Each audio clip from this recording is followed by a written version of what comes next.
Hey, class. This is a short chapter in Falling Out of Time that you're going to listen to, but I peeked a little bit um, on Wednesday before we left and kind of looked at what it was about, and I thought you might want to hear this one. You probably don't want to wait any longer. So, I'm going to read chapter 16 real quick as you listen, so make sure you got those headphones on. And here we go. Zola began flipping pages frantically, looking for proof. Remember, she thinks her mom is Hannah, Jesse's sister. She came across a photo that was definitely teenage mom and teenage Jesse together, alongside a younger girl of maybe 6 or 7.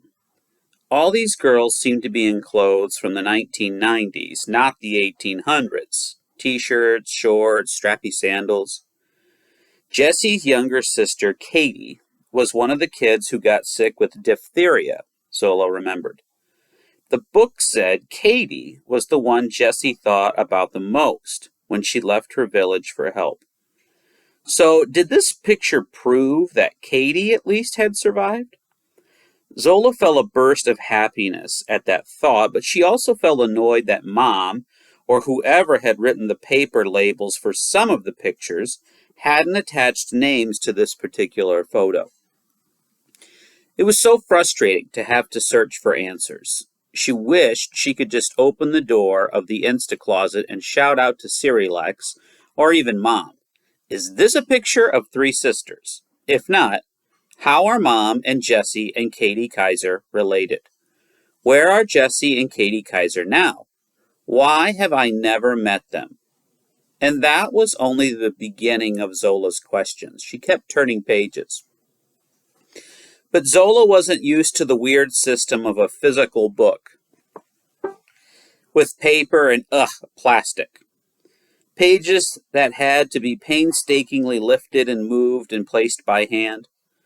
The scrapbook slipped out of her grasp and fell against the shelves of the other books, and one of the heavier pages near the back slipped out. No, it was just a paper that had fallen out from its plastic wrapping. Not a letter this time, but newspaper clipping? Zola thought, feeling a grudging sense of gratitude for her history teachers, who had insisted that she learn about such an archaic method of communication. Not sure why my laptop keeps beeping. Once upon a time, newspapers had been the main way people got news about what was happening in the rest of the world. Zola wasn't sure when that had changed, the 20th century, the 21st, but there had definitely still been newspapers in the 1990s. Oh, this newspaper clipping was dated. It said May 13th, 2012, in small print at the top. And below that, in much larger print, were the words, "Futureville's attraction to open on site of Old Clifton Village." So the Futureville is right where Clifton Village used to be. Interesting. Zola recoiled. Futureville's, Clifton Village.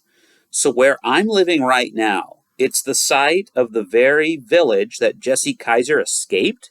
She marveled. She scanned the article, reading too fast and too eagerly to truly absorb the words. Seen as a boon to a rural area that has been struggling economically ever since the original tourist site shut down. Everyone remembers the tragic history of the original tourist site, which hid a darker intent. Investors promise that Futureville's occupants will be treated better than original Clifton Village residents. Then she reached 2 paragraphs that made her slow down. In fact, she had to read them twice to make sense of them. D.J. Carone, the CEO of Futureville's Incorporated, points to one particular last-minute addition to their roster as proof that residents will have good lives there. Did you see that Hannah Kaiser will be joining our idyllic community? Hannah, who is Jesse Kaiser's sister and grew up in Clifton Village, she understands that it's more important to look toward a better future rather than a dwelling past. Hannah Kaiser will be moving to one of the Futurevilles with her infant daughter. Her husband also grew up in Clifton Village, but Arthur Seward died earlier this year. Zola almost dropped the paper. This then was proof. Proof that Mom and Jessie Kaiser were sisters. Proof that she and Mom really were living in a Futureville. Proof, presumably, that it really was 2023, as Puck had told her. Zola reread the article, making it all the way to the end of the last sentence this time. Arthur Seward died earlier this year in a tragic on-the-job accident that is now being investigated as a murder. Murder? Zola thought. If she believed this article, if she believed that Puck had told her, then this newspaper article was also proof of a different sort. It was also proof that Mom had lied to Zola about her father's death. Dun, dun, dun. We'll find out more tomorrow. See you guys.